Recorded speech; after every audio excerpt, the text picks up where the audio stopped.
ஆனா உதயநிதி ஸ்டாலினுக்கு அவர் எப்படின்னாங்கன்னா, அவருக்கு ஒரே டயலாக் தான. அவர் விளையாட்டுத்துறை அமைச்சரா இருக்கிறாரு. என்ன சாதனை செஞ்சாரு? அந்த வடிவேலு பேண்ட்டுக்குள்ள பட்டாவட்டி டவுசருக்குள்ள கைய விட்டு வெளிய காட்டுவார். ஒண்ணும் இல்ல அப்படிங்கிற மாரி. துணை முதலமைச்சரா இருக்கிறீங்க. முதலமைச்சர் எதிர்க்கட்சி தலைவராக இருக்கும் பொழுது வாங்கின ரிவ்யூ பெட்டிஷன்ஸ் அவ்வளவு வாங்குனீங்க பெட்டிஷன் மக்கள்ட்ட போய் குறை தீர்ப்பு முகாம். எத்தன சால்வ் பண்ணீங்க? கிடையாது. எதுவுமே பேசாம சமஸ்கிருதம் செத்துப்போன மொழி. தமிழ் இப்படி, சமஸ்கிருதம் இப்படி, ஹிந்தி இப்படி, வடக்கு இப்படி, தெற்கு இப்படி, டெங்கு, மலேரியா இது மட்டும் தான் பேசுறாரு. அவருக்கு உண்மையாலுமே சப்ஜெக்ட் நாலேட்ஜ் இல்ல. நம்முடைய துரதிர்ஷ்டம் தான். குடும்ப ஆட்சியில ஒருவர பொறுப்புல கொண்டு வந்து உட்கார வச்சிருக்கிறோம். சப்ஜெக்ட் நாலேட்ஜ் கொஞ்சமாச்சு இருந்தா பரவால்ல. சப்ஜெக்ட் நாலேட்ஜ் இல்ல. அவங்களுக்கு என்ன சப்ஜெக்ட் பேசுறதுன்னு தெரியல.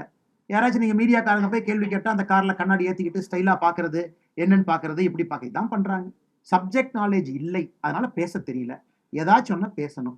திரும்ப திரும்ப குண்டு சட்டிக்குள்ள குதிரை என்பதைப் போல, மாண்புமிகு துணை முதலமைச்சர் அவர்கள் இதையே பேசிட்டு இருக்கிறாங்க. இது நம்முடைய சாபக்கேடாகத்தான் நான் பார்க்கிறேங்கன்னா, 2026ல தமிழக மக்களுக்கு ஒரு வாய்ப்பு. ஆளுமை மிகுந்த தலைவர்கள கொண்டு வந்து உட்கார வைங்க. உங்களை பணி செய்ய சேவகனா உங்கள மாத்துங்க. உங்களுக்கு அவங்க பணி செய்யட்டும். நம்முடைய தரப்புல மிக தெளிவாக என்டிஏ எங்களுடைய கூட்டணி கட்சியினுடைய வேட்பாளராக இதற்கு முன் முதலமைச்சராக இருந்த எடப்பாடி பழனிசாமி அண்ணன் இருக்கிறாங்க. முழு கட்சி நின்று கொண்டிருக்கின்றோம். பாரதிய ஜனதா கட்சி இத்தனை தலைவர்கள் இருக்கிறாங்க. நீங்க அவங்களெல்லாம் தேர்வு பண்ணுங்க. வாய்ப்பு குடுங்க. கண்டிப்பா உங்களுக்கு பணி செய்வாங்க. உதயநிதி அவர்கள் இதையே பேசிக்கிட்டு எந்த வேலையும் செய்ய மாட்டாங்க.